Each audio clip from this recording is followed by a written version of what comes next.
Brady, 43 plus, and Breeze 40 plus. I mean, you were like a spring chicken now that you take a look at it when you won the MVP. And you've got Rivers this week. He's 39.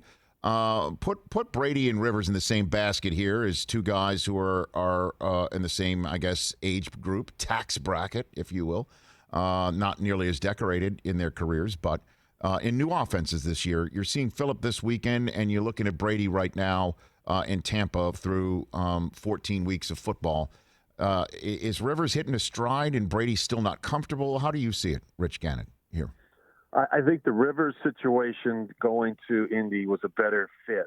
Obviously, he had spent time with Frank Reich. Frank knew him from their time together with the Chargers. He's playing behind a much better offensive line, Rich, maybe the best offensive line he's ever played with when they're healthy. He's on pace to have the fewest number of sacks that he's ever taken in his career. I think it's 15 he's on pace for.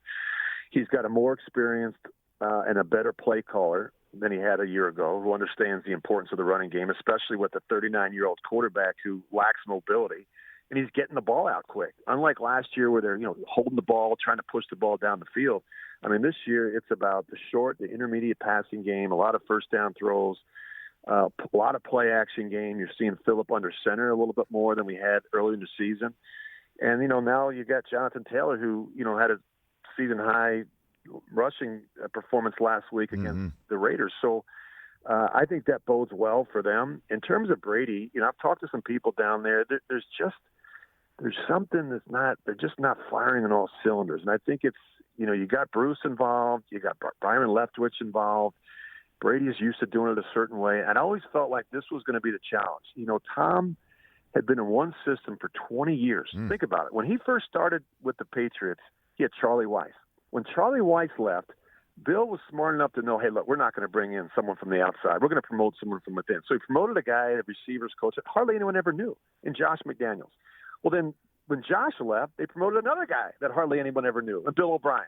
And then when Bill was getting ready to leave, they brought back Josh. So all he ever knew was that same system, the same terminology, the same verbiage, same footwork. And they surrounded him. The cast of characters around him changed, but the system never did. And now he goes to Tampa Bay where they're trying to work with him and work with his system, but Bruce has got some concepts he likes. And so it's just, for whatever reason, and I think the other thing that you're not hearing is, I just think Brady's used to things being done a certain way. Attention to detail, discipline, structure. I'm not saying that Bruce isn't that way, but it's probably not as tight. It's probably not as disciplined. And so Tom is probably having to walk over to the receivers during practice and coach them up a little bit, talk to the backs, whereas he never had to do that. I mean, all those assistant coaches in New England had been there forever, and they all knew it was supposed to be done a certain way, and they all had to answer to Bill. And my sense is things aren't as dialed in as he wants them to be, as he needs them to be on Sunday, and that's had an effect on his performance. Hey, you watched all the way to the end. Thanks for that. Watch more right here.